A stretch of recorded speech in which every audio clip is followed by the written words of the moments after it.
आपण पाहताय चांगलं न्यूज। भारतीय शेतकरी कामगार पक्षाचा पश्चिम महाराष्ट्र विभागीय मेळावा आज कोल्हापूर येथे पार पडला। या मेळाव्याच्या अध्यक्षस्थानी भाई संपतराव पवार पाटील होते। यावेळी बोलताना पक्षाचे सातारा जिल्हाध्यक्ष भाई ॲडव्होकेट समीर देसाई यांनी शेतकऱ्यांच्या जिव्हाळ्याच्या प्रश्नावर लढे उभा करायला हवेत आणि वेळप्रसंगी न्यायालयात जाण्याची तयारीही ठेवावी लागेल असे परखडपणे नमूद केले। तुम्ही पाहताय चांगलं न्यूज।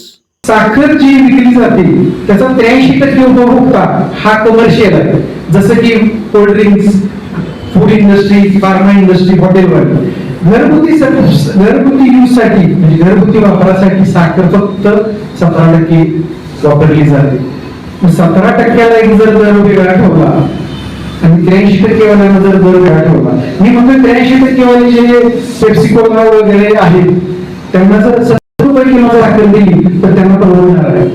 तर ही जनजागृती करण्यासाठी काय केलं पाहिजे, तर इसेन्शियल कमोडिटीज ऍक्ट जीवनावश्यक वस्तू कायदा 1955 मध्ये साखर आहे, त्याच्यात पेट्रोल आहे, अनेक वस्तू आहेत। तर 1955 साली साखर अत्यंत कमी पिकत होती, पण आज महाराष्ट्रात 300हून जास्त सहकारी साखर कारखाने आणि मला वाटतं साखरेचं निम्म्या काळात तर लोक साखर खातच नाही डायबिटीस मुळे, त्यामुळे साखर यूज खूप कमी केला जातो।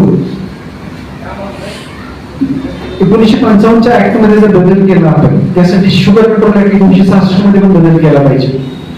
तर यासाठी आपल्याला कोर्टात गेलं पाहिजे असं मला तर वाटतं। कोर्टात म्हणजे कसं PIL दाखल करायची कोर्टात, म्हणजे राम मंदिर प्रश्न होता तो कोर्टात नेला, PIL दाखल केली वगैरे वगैरे झाली, त्याच्यावर त्यांना राम मंदिर बांधून मिळालं। मनोज जरांगे मुंबईत बसले, हायकोर्टात गेले लोक, त्यांना त्या दिवशी उठवलेलं तुम्हाला माहितीये का नाही, त्या दिवशी त्यांना 6 वाजेपर्यंत खाली करायला सांगितलेलं, ज्या दिवशी त्यांनी उपोषण सोडलं त्या दिवशी। नागपूरला मागच्या वर्षी शेतकऱ्यांचं जे आंदोलन झालं कर्जमाफीसाठी, त्या दिवशी सुद्धा हे नागपूर खंडपीठात गेले आणि तिथून त्यांना हाकललं। आता सुद्धा सोनम वांगचुक यांना उपोषण सोडायसाठी त्यांनी हायकोर्टात देखील दाखल केले।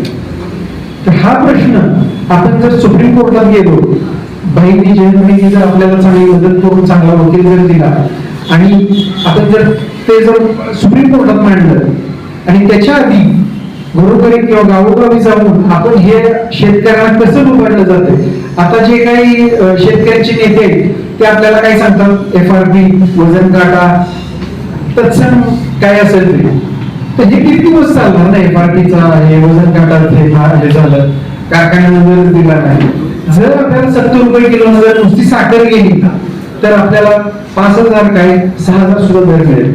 हे आपल्याला जनजागृती केली पाहिजे शेतकऱ्यांजवळ जाऊन। मी एवढी सूचना करतो की भावनेला जर हात घातला तर आपला पक्ष वाढायला काही मदत होईल, एवढं